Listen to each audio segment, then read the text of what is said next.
This is a reading from the poem of the man god Maria Valtorta, Volume 4, Episode 422. Martyrdom for Love is Absolution. 27th of April, 1946. From the tops of the last risings of the ground, which cannot be called hills, as their height is so minimal, a large stretch of the Mediterranean coast appears. It is limited to the north by the Carmel promontory, while to the south it stretches freely as far as the human eye can see. A placid, almost straight coast, with behind it a fertile plain, interrupted by slight undulations of the ground. Coast towns are visible with their white houses, situated between the green of the country and the blue of the sea, which is placid and serene, a bright blue reflecting the pure azure of the sky. Caesarea is a little to the north of the place where the apostles are with Jesus, and with some disciples whom they probably met in the villages they passed through in the evening or at dawn. It is now later than daybreak and dawn, although it is very early in the morning, in those beautiful hours of summer mornings, when the sky, after rosy dawn, becomes again blue. The air is fresh and clear, and fresh is the country. No sail appears on the sea. They are the pure hours of the day when fresh flowers begin to open, and the dew, drying in the early sun, exhales the sweet smell of herbs, bestowing freshness and perfume on the light breath of the morning breeze, which moves the leaves on stems just lightly, and barely ripples the smooth expanse of the sea. The town appears stretched along the shore, as beautiful as every place where Roman refinement has settled. Thermal baths and marble buildings exhibit their whiteness like solid blocks of snow in the districts closer to the sea, overlooked by a tall, white square tower near the harbor, perhaps a castrum or a lookout post.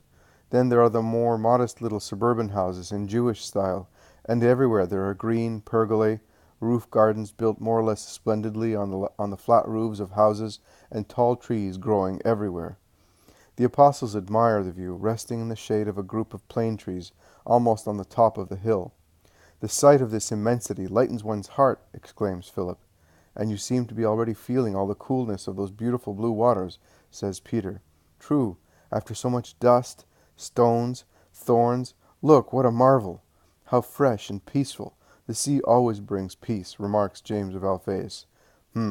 Except when it slaps your face and whirls you and the boat round like tops in the hands of boys," replies Matthew, who probably remembers being seasick. "Master, I think of all the words of our psalmists, of the book of Job, of the words of the wisdom books, where the power of God is celebrated, and I do not know why, the thoughts coming from what I see make me feel that we shall be elevated to perfect beauty, on a blue, bright purity, thus, if we are just until the end, in the great gathering, in your eternal triumph, the one which you describe to us, and which will be the end of evil. And I seem to be seeing this azure immensity, peopled with bright, risen bodies, and you shining more than 1,000 suns in the middle of the blessed souls, and no more sorrows, tears, insults, disparagement, like yesterday's evenings, and peace, peace, peace. But when will evil stop being harmful? Will it perhaps blunt its arrows against your sacrifice? Will it be convinced that it has been beaten?" asks John, who at first was smiling and now is depressed. "Never.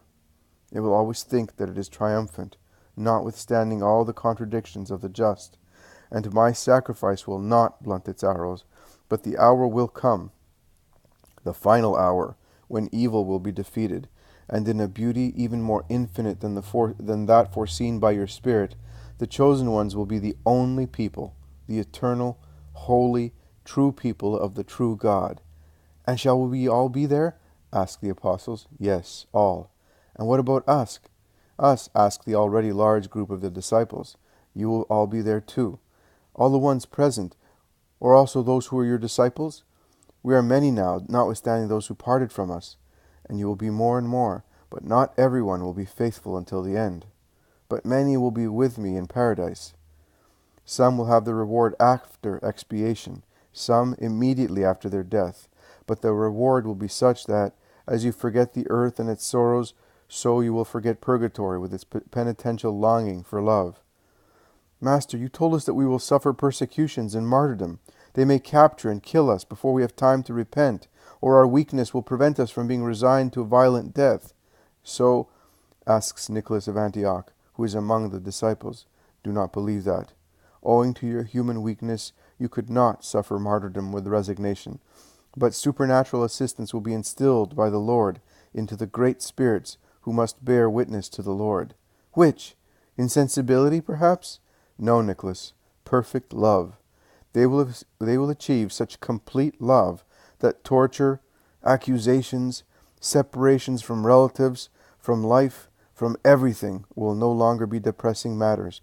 On the contrary, they will become the base to rise to heaven, to receive it, to see it, and therefore to stretch arms and hearts towards tortures, in order to go where their hearts already are, to heaven.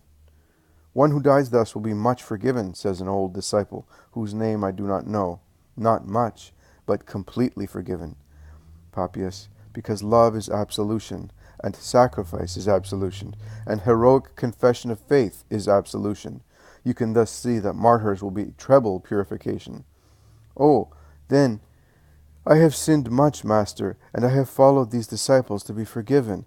And yesterday you forgave me, and because of that you were insulted by those who do not forgive and are guilty. I think that your forgiveness is valid, but for my long years of sin, give me the absolution of martyrdom. You are asking for a great deal, man. Not as much as I have to give to have the beatitude which John of Zebedee has described, and you have confirmed. I implore you, Lord, let me die for you, for your doctrine. You are asking for very much, man. The life of man is in the hands of my Father. But every prayer of yours is heard, as every judgment of yours is heard.